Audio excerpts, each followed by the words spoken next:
Texas and crashed to the secretary. Say, yeah, partner, come on over here. Mustang and stuff, pimp, rubber, me spindles with a rag, and walking home in soggy old shoes. But with them steady depressing, low down mind messing, working at the car wash blues. You know a man of my ability, he should be smoking on a big cigar. But till I get myself straight, I guess I'll just have to wait in my rubber suit of rubber and these cars. Well, all I can do is to shake my head. You might not believe it is true. Oh, working at the St. John Niagara Falls, there's a undiscovered Howard cruise. So baby, don't expect to see me with no double martini and in my highbrow society news. Cause I got them steadily depressing, low down mind messing, working at the car wash blues.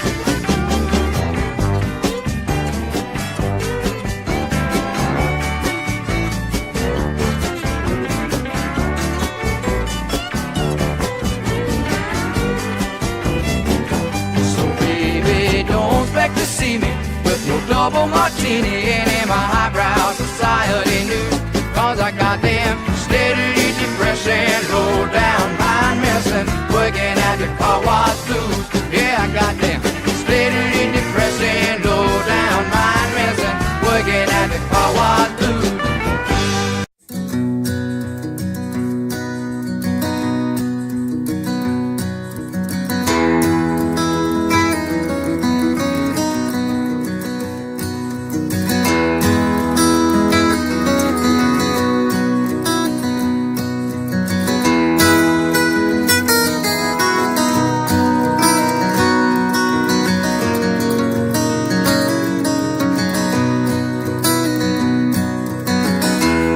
I've been falling for you lately.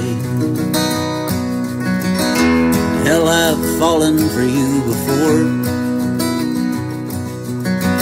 unaware that there was a fall much further. It didn't occur that I could fall straight through the floor. I've been flying for you, baby, flying, trying for so much more. There's only so much right now to fly to, and hard times are yours and mine before we soar. But for now, this phone call will have to do. All the things we've come to know when I'm far from you. So I'll sing this song till I make it home again. I send my love to you, Miss Jenny Lynn.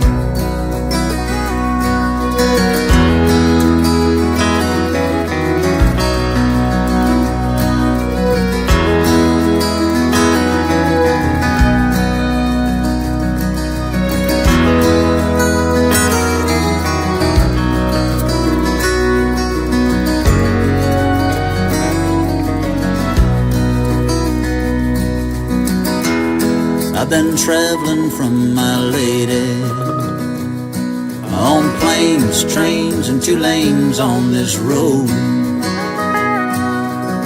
Her and I both know why I strive to travel, and Lord knows I've learned to yearn a little more for home. So I'll do my best to hang on to you, honey. Never give me no reasons to let you go. If we can hang on to each other,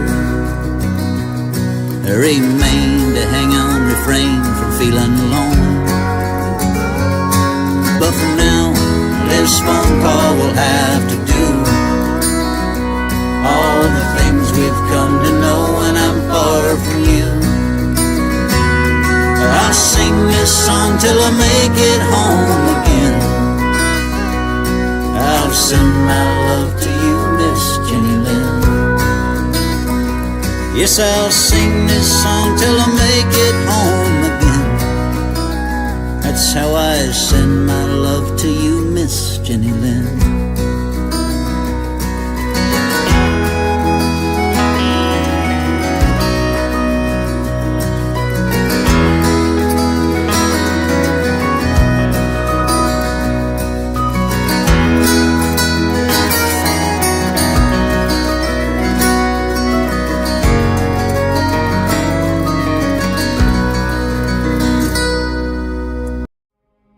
May God arise, may his enemies be scattered, may his foes flee before him.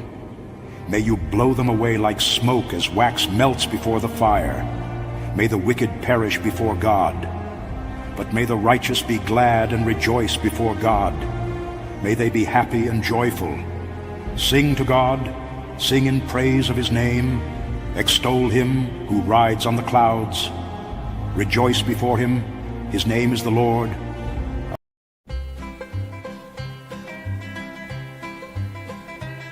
He rode easy in the saddle, he was tall and lean, and at first you thought nothing but a streak of mean could make a man look so downright strong. But when look in his eyes and you knowed you was wrong.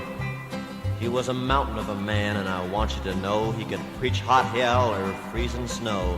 He carried a Bible in a canvas sack, and the folks just called him the Reverend Mr. Black. He was poor as a beggar, but he rode like a king. Sometimes in the evening I could hear him sing. I got to walk that lonesome valley. I got to walk it by myself. Oh, nobody else can walk it for me. I got to walk it by myself. If ever I could have thought that this man in black was soft, had any yellow up his back, I gave that notion up the day a lumberjack came in, and it wasn't to pray. Yeah, he kicked open the meeting house door and he cussed everybody up and down the floor. And then when things got quiet in the place, he walked up and cussed in the preacher's face. He hit that reverend like the kick of a mule, and to my way of thinking it took a pure fool to turn the other cheek to that lumberjack. Well, that's what he did, the Reverend Mr. Black. He stood like a rock, a man among men. Then he let that lumberjack hit him again, and then with a voice as kind as could be, he cut him down like a big oak tree when he said, "You got to walk that lonesome valley. You got to walk it by yourself, for nobody else can walk it for you. You got to walk it by yourself." It's been many years since we had to part, and I guess I learned his ways by heart. I can still hear his sermons ring down in the valley where he used to sing. I followed him, yes sir, and I don't regret it. Hope that I'll always be a credit to his memory, because I want you to understand the Reverend Mr. Black was my old man. You got to walk that lonesome valley.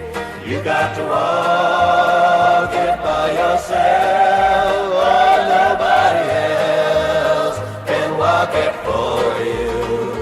You got to walk it by yourself.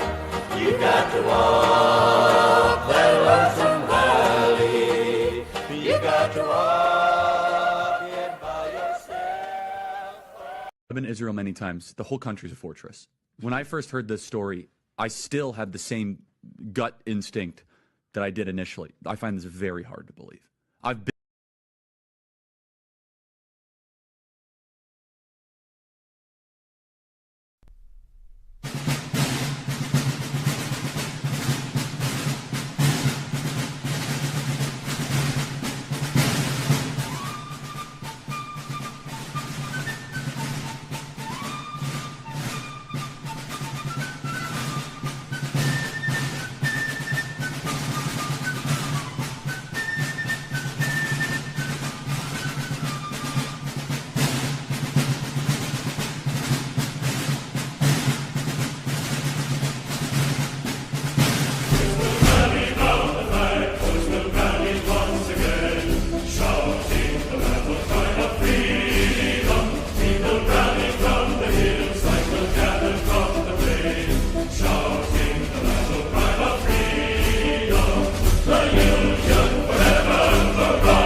from the Free Speech Studios. Deep within the city of Fountain, with over 4 years of satisfying the curious mind and looking damn sexy while doing it. Ladies and gentlemen, Phantom Fact Society.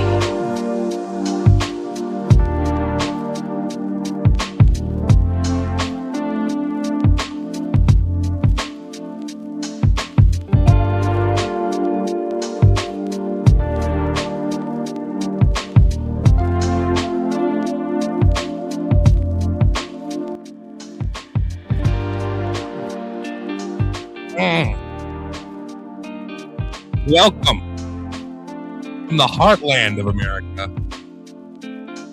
Is I,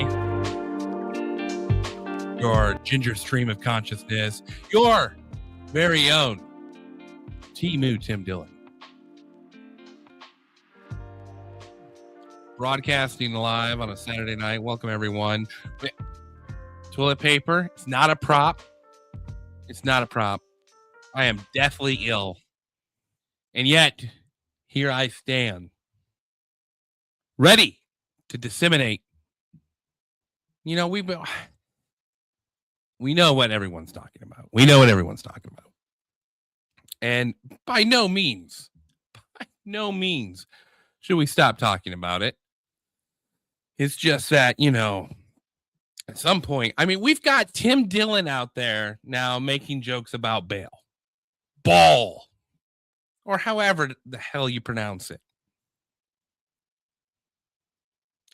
In your wildest dreams, did you ever think you would hear ball, Molech mentioned so much in your life? Well, thanks to Mr. Epstein, here we are. But we must admit that we got a good little tune out of the deal. Do you swear or affirm under penalty of perjury that the testimony you're about to give is true, so help you God? I do. How many of Epstein's co-conspirators have you indicted? How many perpetrators are you even? The Dow right now is over 50,000. I don't know why you're laughing. That's what we should be talking about. The Dow right now. S&P at almost 7,000. The American people need to know this. Need to know how. It's the Dow. Let me address. All right. I can't remember who did that, and I will link that on the page when we post this, but that is one of the funniest. You know, thank God for YouTube and for people that know how to use dubstep and all that fun stuff. Well, like I said, we did one favorable episode for Israel last week, and now I am deathly ill. And getting text messages from Virginia asking me to support Israel. This is not a bit.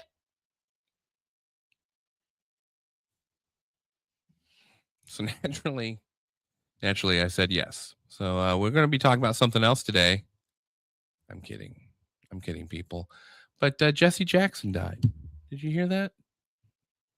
The great, was he Reverend? Was he Reverend too? The Reverend Jesse Jackson passed away today. And so I did a little digging, you know, because I don't know much about old Jesse. I know that he knew MLK. And then on Facebook the other day, of all places, I find this right here on my feed. Let me pull it up here real quick. Of Jesse Jackson, the day MLK was killed. Pull it up here, right? Yep. Right there. You see that? This picture. And supposedly, in 1999, Martin Luther King's family took the U.S. government, the city of Memphis, and I think the police department or something like that, to trial over over Martin Luther King's death. And in the deposition, the FBI agent said in a note that friendlies on the day of his assassination would not be wearing ties. And lo and behold, here's a picture of Jesse Jackson that day not wearing a tie. Now, let me see here if I can pull up just a little fluffer piece of Jesse Jackson and what was going on back then in that time, because he got famous really later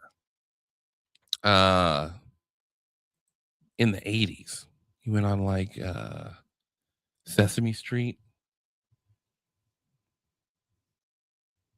That was a big deal, I guess, for the propaganda wing. Just very interesting, his rise to success after MLK. So I'm doing a little research, because I am deathly ill. My lungs are on fire. Thank God I'm a smoker, otherwise it'd be worse. I'm told. Jesse Jackson here. Let's pull up a little fluff piece here. This is Remembering Jesse Jackson. Let's pull it up here real quick. Let's see here. I'm slow today, gentlemen. I'm slow. I apologize. Appreciate you bearing with me here.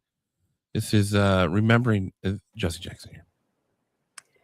And the life and legacy of Reverend Jesse Jackson is being honored today at Rainbow Push's weekly Saturday morning forum. Judy's live at headquarters with more on those celebrations for us. Hi, Judy. Good morning. The Saturday morning forum is set to begin at 9 with faith leaders paying tribute to the Reverend Jesse Jackson. The Rainbow Push Coalition says it will be a morning of reflection, music, and service. Memorial services for the Reverend Jackson will begin here next week at the Rainbow Push Coalition's headquarters here in Kenwood. This is where Jackson will lie in state for 2 days. Now, following this morning's clergy tributes, the Reverend James Meeks will moderate the forum. It will include a blessing of blankets tied by volunteers during last month's Martin Luther King Jr.'s Day of Service. Those blankets will be delivered to 3 organizations: Ignite Youth Homeless Shelter, King Community Care, and Child Link Foster Care Services.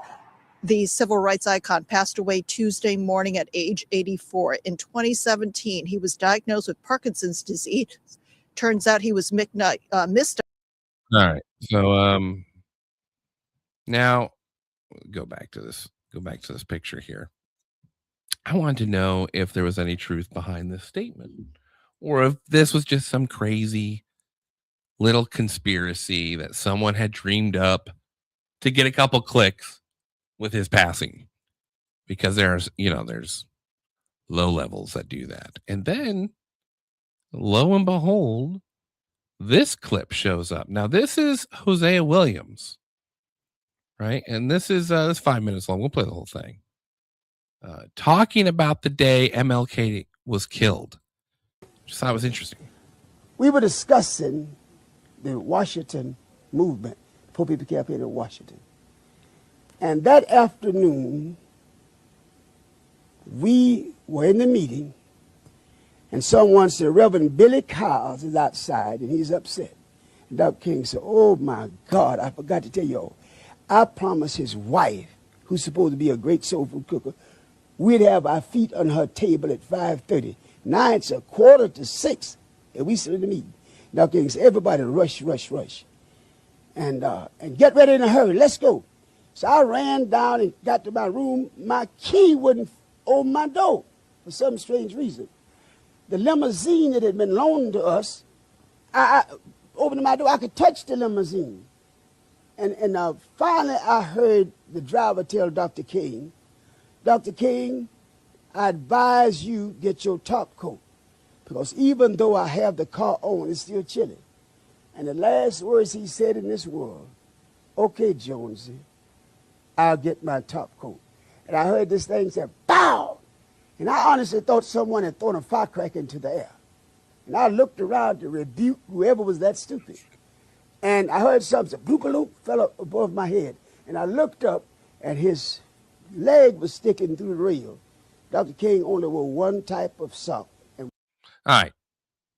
So now let's get an idea, because I think sometimes people forget what the climate in 1968 was. And so I found some great interviews that were done. I think it was just like a few years prior to this, or that year, one of the two. Let me play this here. All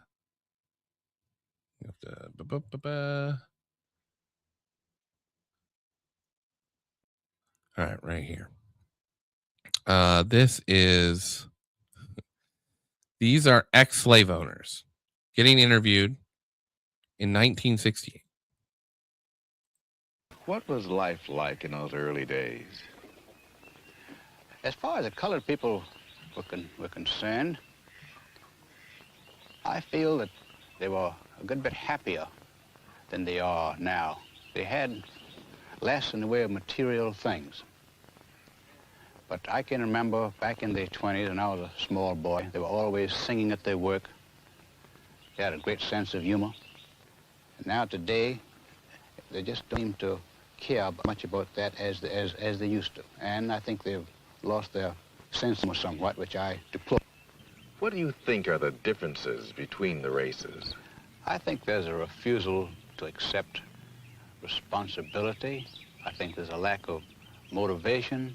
I've tried here to promote people to foremen, superintendents, but they just refuse to do it. They just don't want the responsibility.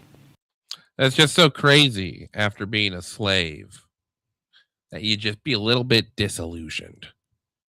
You know, just a little odd. They don't worry like the white man. If they have troubles, they go to sleep and wake up the next morning, and that trouble is over. Is it possible that white people have something to do with the lack of ability for blacks to assimilate into this culture? Absolutely. The white man has certainly been prejudiced and to quite an extent unfair.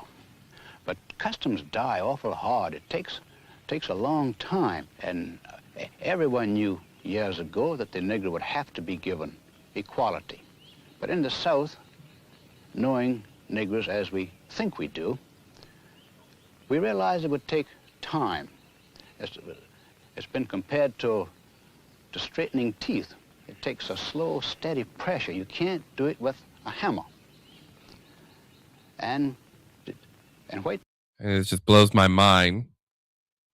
This interview with this gentleman.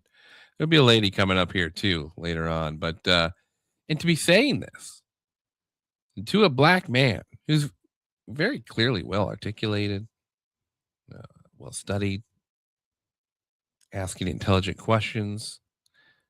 People's attitudes will change in time. I'm a lot more liberal than I was 5 years ago, and I know I'll be a lot more liberal 5 years from now, and I think almost everyone else is in that category. What has tended to make you more liberal? Well, realization that the Negro is a human being like anyone else. It's so painful for him to say it. He pauses each time. Negro? It's just absolutely insane. Mr. Hasty, what did you think we were before you began to think of us as human beings? This is crazy. Now look at who he's talking to. Look at who he's talking to. Well, in a way, we thought of you almost as a very superior pet. Something, or rather someone, we had to take care of because we had to do so much of their thinking. Now, I mean, it's obviously they've been propagandized, brainwashed into believing this to justify it. It's like how when you chop your cat's balls off, you justify it, right? Because you're like, well, he won't even remember his balls got chopped off. This is a discussion right now in the Phantom Facts household. And I'll be honest, I go through phases. But the callousness of the keeper in getting his balls cut worries me. She's so excited about it. that I just think, is this some sort of deep-rooted belief to exact judgment out on us? You just take it out on our male counterpart friends by chopping their... If you've, I mean, he doesn't spray in the house. You know, he's a good kitty. For them, we had to do almost everything. Just give you an idea. This is like 1968, around this time, right? This is who Martin Luther King Jr. was talking about. This was the people he walked around. This isn't from like 100 years prior. No, this is the exact same time. Thing for them that, except living their own lives. Anything outside, we had to do for them. So almost like a burden. We were burdened with these slaves. Had to do so much for them. And now they're not happy because they have to do it themselves. Daisy was my little playmate, my maid, my... Look at this house. This is a house built by slaves. I mean, when they say that, that's what they mean. Listen to this lady talk about her little black playmates when she was growing up. My friend and the daughter of old Catherine, who was a cook that we adored. And so all those years, we played together, and everyone was happy. We never heard of all these things that we hear about today. And there were nearly 100 enormous rice plantations with many animals around and a beautiful old house and about 100 colored people there. But we loved them. They were our friends. And then it's no disgrace to say they're like children. When we say that, it's because they are like happy children, some of them. Because they like to sit in the sun and rather than work hard. Rather than work hard, even though they were your slaves that you forced to work. But you know what? They're just lazy. This is what I think is just like a good reminder when we talk about the assassination of MLK Jr. to remember what people were thinking of when they saw this black man talking about equal rights in politics, in communities. What? These are well-trained dogs. You're gonna give them political power? This is the fear. This is the fear they had. And on top of that, he was getting the white man up in the north to agree with him. And they'd rather play than work. If you could, would you paint a picture for us of what it was like? The amount, I need to find out who this guy is, because the amount of self-control to just sit there and be called lazy, unintelligent. And then you look at her house. This woman's not done any work in her life. Not once. She probably was frustrated when she had to make her first cup of coffee. Plantation in your early days. It was a lovely, happy time living in open spaces. Oh, I bet it was. Yeah, I didn't have to worry about nothing, did you? With many lovely colored people and animals and flowers and fields. My father had everything thoroughbred, from the pigs, horses, the dogs, and the people had to be thoroughbred. Dogs. And we would get into a buggy with him and drive to the plantation from what we call the pine land where we live. And we would spend, every Saturday this was, and we would spend a day in old Fortune, I can see him now, would give us dinner, and we would have a heavenly time. And old April, he was the dairyman. That's all he did. All he did was to skim the cream over these great big bowls of clabber and put them in the wooden churn and churn this marvelous fresh butter.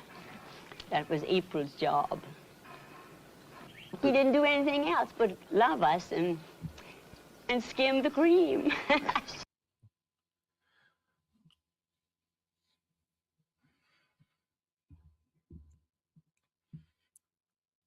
This woman makes me so sick. Look at this face. Ugh.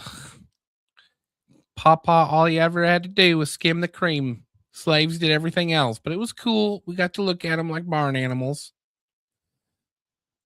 That's what was going on. And now the FBI, we know how they felt about MLK. Not a fan. Not a fan. And something odd that happened that they later found out in the trial in 1999, the only trial for MLK Jr., was that that day there was a reporter from Africa that was trailing along taking pictures. And I knew that was him. I said, oh, my God, they got it. And then I had to run about 50 feet down and back up, and I got to him. Is back to Hosea Williams. Now he's saying that he runs back up to the main floor here, the first floor where MLK has been shot, because he was on the ground level. Him and Jesse Jackson were on the ground level when MLK got shot. And Ralph was holding his head, and Andy was there. And a guy from Africa who had been traveling with us as a newsman from Africa. We found out later on he was working for the CIA. No, the FBI, working for the FBI. And he'd taken a lot of pictures of Dr. King. And I grabbed him in the throat and started choking him, because the bullet hit Dr. King right here. And it went round and cut his medulla oblongata. And I didn't want people to remember Dr. King with half his face shut off. So Andy ran and got a towel. And somehow or another they took one more picture after I made him empty that camera. And this guy working for the FBI, making sure to take death photos of MLK, make sure he gets paid. Shows Dr. King down with a towel on his face.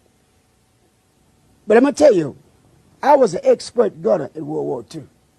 When I ran up on that balcony and I looked from whence that bullet had to come, the distance of that bullet, and just could feel the wind blowing that day, I said, whomever shot that rifle was one of the best in the world. He shot one bullet. And I believe that Dr. King hadn't moved to go back and get his top coat, the bullet would have hit him between the eyes. The bullet hit him right here. But what happened, and then Ralph said, we'll go in and take him on to the hospital. Jose, you get all the staff together. 3 of us saw it, Dr. King, after he was shot. 3 SCLC executive staff members. Andy, Abernathy, and Hosea Williams. Those are the 3 that saw that body. Now listen to that. So I got in the yard, and I was about to lose my cool, because I was thinking if I could take some molecules out there and make me some guns and kill me some white folks. And one man said, now be cool.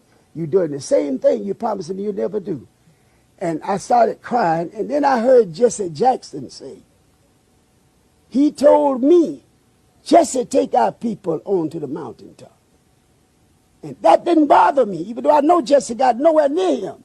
And then Jesse said, I held his head in my hand while he died. And that didn't get to me. And then Jesse said, look at my shirt. And I looked around, sure enough, and Jesse Jackson's shirt was drenched in blood. And I realized the only way Jesse could have gotten that blood was stoop down on that floor at the Lorraine Motel and rake that blood off that floor and put that blood on him. And I went crazy. I really tried to kill Jesse. Oh, Jesse. Now, why would Jesse Jackson do this? Well, it turns out that Jesse Jackson was fighting for control of the Southern Christian Leadership Conference, the SCLC, which was, according to Wikipedia, a civil rights organization based in Atlanta, Georgia. Its first president, Martin Luther King Jr., who had a large role in American civil rights movement. This was the vehicle for which they could receive donations and spread them out accordingly. And they were making bank because people identified with the marriage. The marriage of the idea of equal rights for blacks in the political level. To the common man, to the common middle-class man that didn't have slaves when they were kids,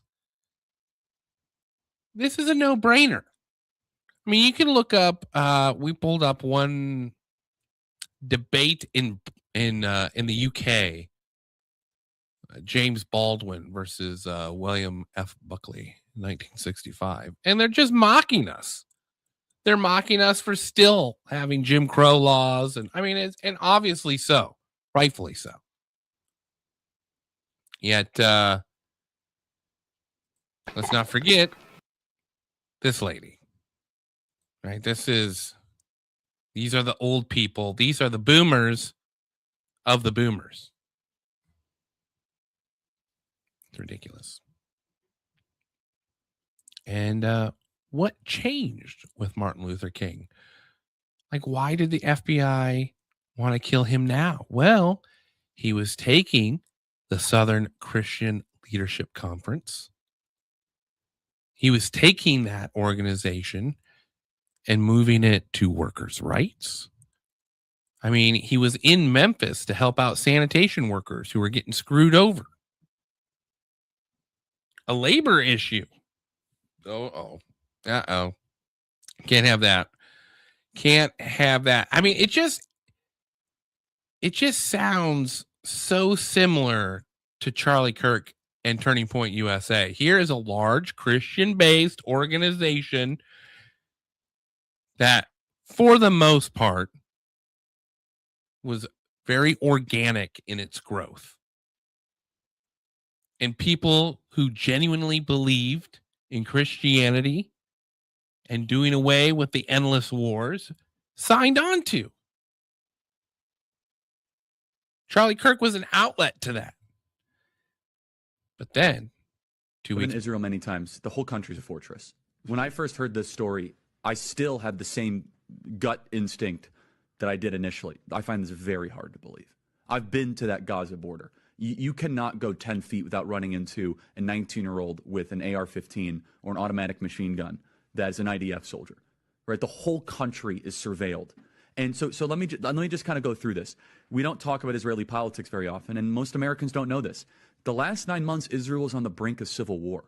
It's not an exaggeration. This judicial stuff, there were hundreds of thousands of Israelis taking to the streets because Bibi Netanyahu was basically redefining the Israeli constitution. That's not an exaggeration, right? He said the judicial branch has too much power. There were protests planned this week against Netanyahu where they anticipated tens of thousands of people to take to the streets. That's all gone, Patrick. Netanyahu now has an emergency government and a mandate to lead. I'm not willing to go so far that saying that Netanyahu knew or there was intelligence here. But I think some questions need to be asked. Was there a stand-down order? Was there a stand-down order? 6 hours? I don't believe it. Israel's the size of New Jersey. When I took a helicopter ride from Jerusalem to the Gaza border, it's 45 minutes. Wow. 6 hours. They're live streaming the killing of Jews. Did somebody in the government say stand down? That is a legitimate, non-conspiracy question. The whole country is the IDF.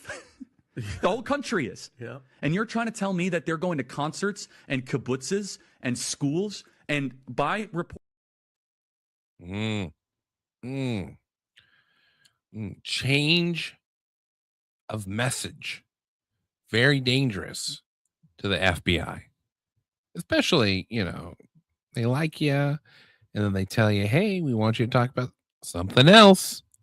Let's talk about something else, MLK. Let's talk about blacks being oppressed again. Let's not do this workers' union type of nonsense. Let's pick your lane. We have a bunch of trash on you, MLK. They did. Trash as in, okay, the guy slept around, wasn't a great husband, wasn't a good father, in the sense that, a reverend would be known for. And they use that as a control factor, right? You can have the absolute right message,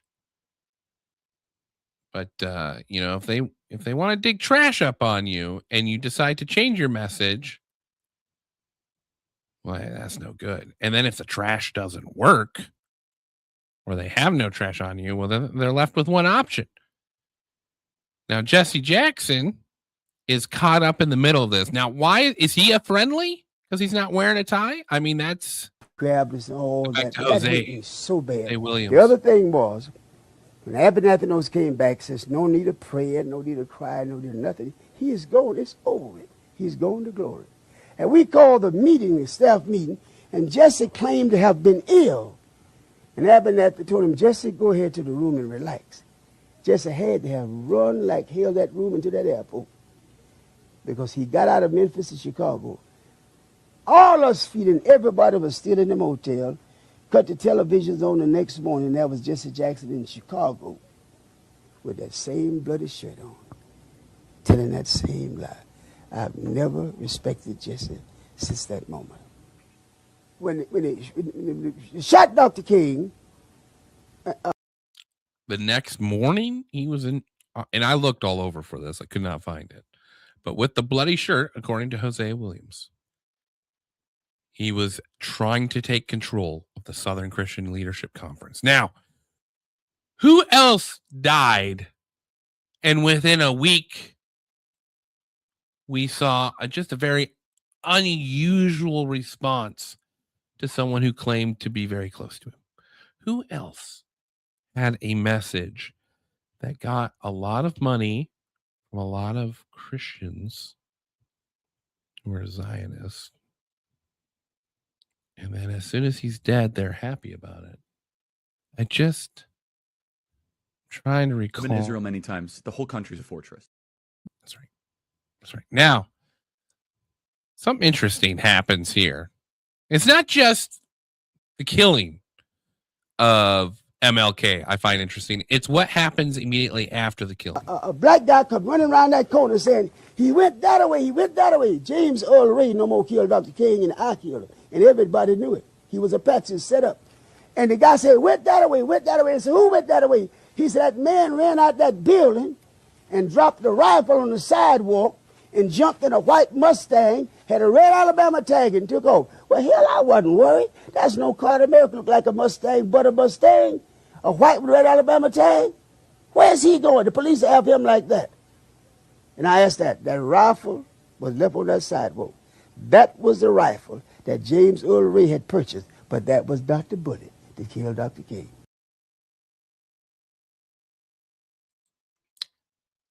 So you're telling me that someone right after the shooting started screaming that they went this way to distract the cops and the men that were around MLK from actually finding out who killed him? Man, where else did that happen? It seems just like such a familiar playbook. I've been to Israel many times. The whole country's a fortress. When I first heard this story, yeah, it's just interesting. Just interesting. Same playbook seems there. Jose Williams. Now, for you that are, for those of you that are disgusted by watching these slave owners go on and on about how they miss the slaves, well, I've got a special little video for you, as read by Lawrence Fishburne. That's absolutely great. It's a slaver who writes his slave who escaped after the Civil War, begging him to come back. And I figure this is a good one.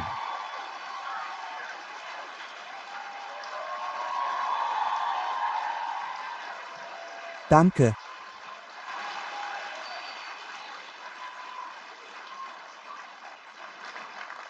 An meinen alten Herrn.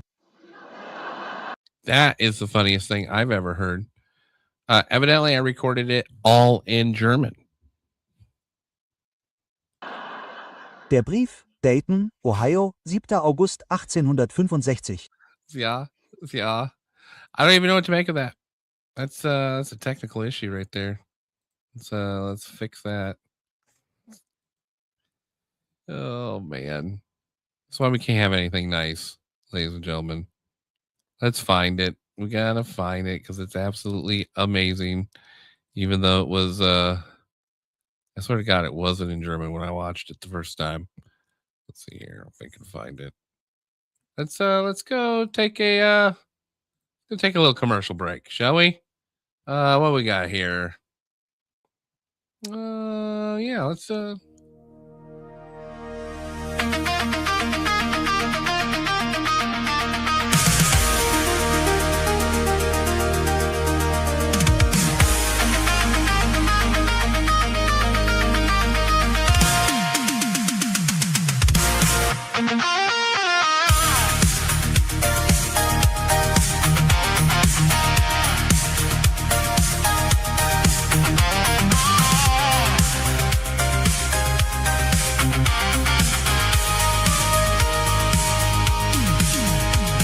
Waking up early, get your ass to work. Punch in and punch out, your boss is a jerk. Paycheck to paycheck, just pay the tax. Keep your head on a swivel, can never relax. Just push those thoughts right out of your head. It all unravels if you pull this thread. Just be a good guy. Yeah, be a good guy. Have friends circus. Play with your toys. Oh, it's been proven and history shown. Your life will be ruined. Leave the JQ alone. Just be a good guy. Have you seen the new trailer? It looks pretty neat. Now watch some sports ball 7 days a week. Talk to your doctor about another injection. Gotta buy the in thing to add to my collection. It all works together to feed your distraction. Never find your purpose and fuel your inaction. Just be a good guy. All right, we found it. We found the video. All right, watch this. This is Letters Live.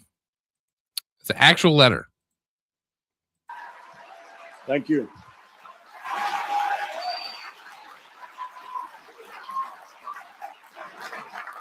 To my old master. The letter. Dayton, Ohio, August 7th, 1865. To my old master, Colonel P.H. Anderson, Big Spring, Tennessee. Sir, I got your letter and was glad to find that you had not forgotten Jordan and that you wanted me to come back and live with you again, promising to do better for me than anyone else can. I have often felt uneasy about you. I thought the Yankees would have hung you before this.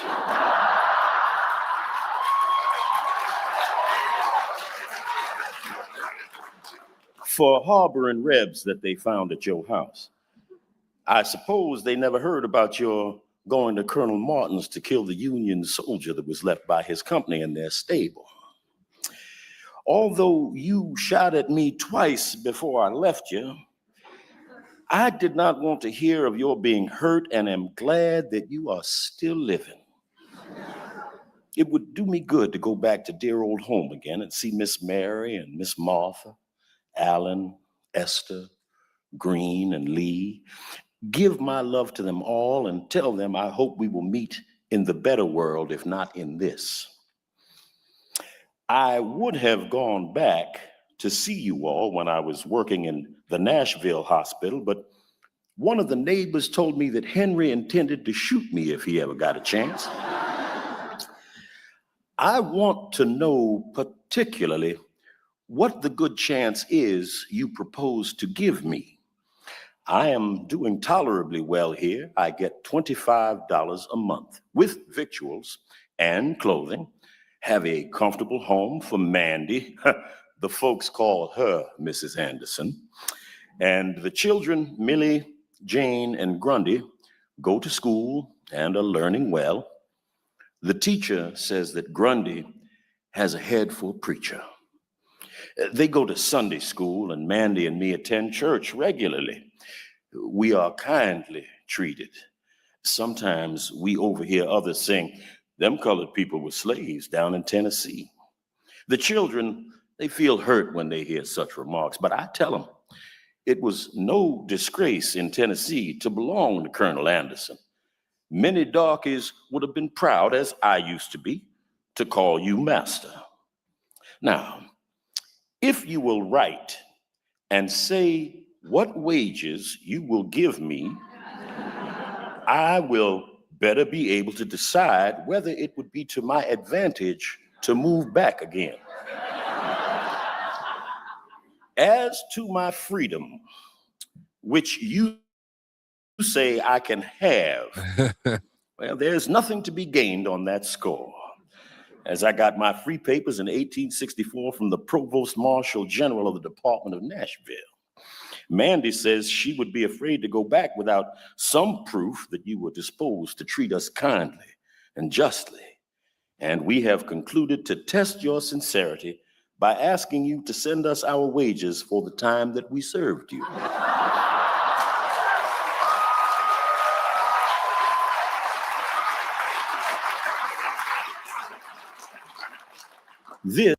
I wonder if this guy knew his letter was going to be read 150 years later.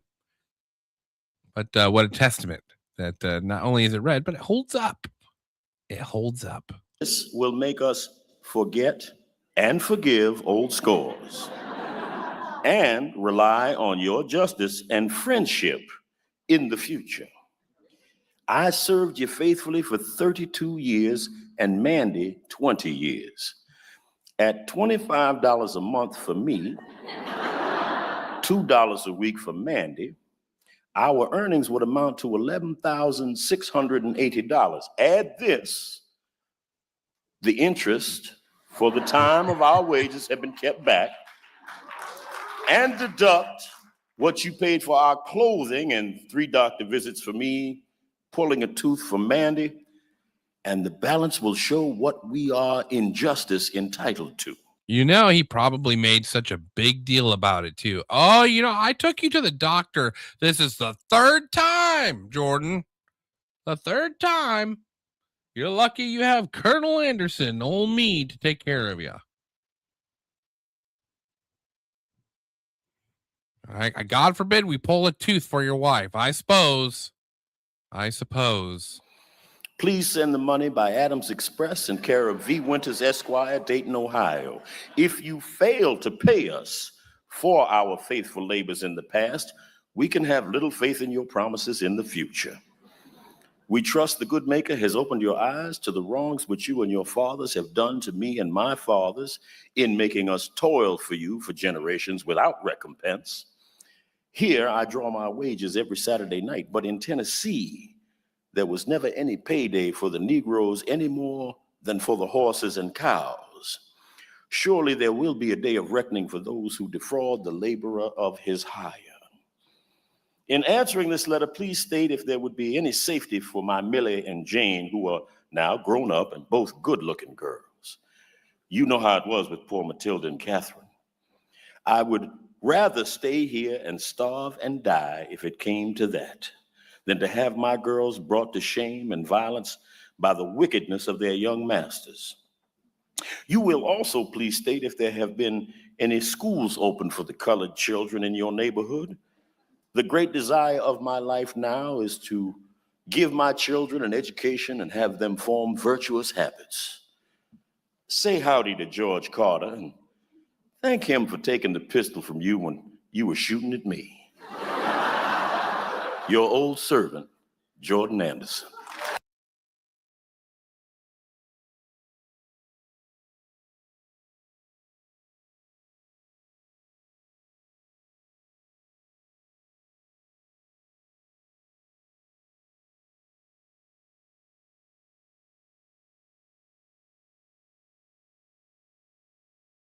I'm muted. See? What a great letter to end on. And thank God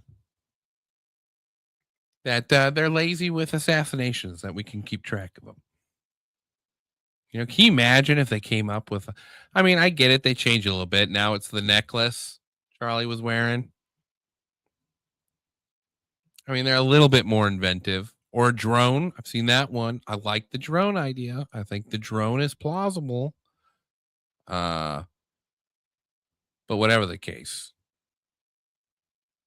you know, if you're a good guy, you're gonna die. So I guess Billy Joel was right after all. All right, everyone. There will be, I'm sure, a better show next week. But until next week, everyone, have a good night. This is the emergency broadcast system. This is not a test. Repeat, this is not a test. Citizens are advised to take the following steps. If exposed, remove from the road.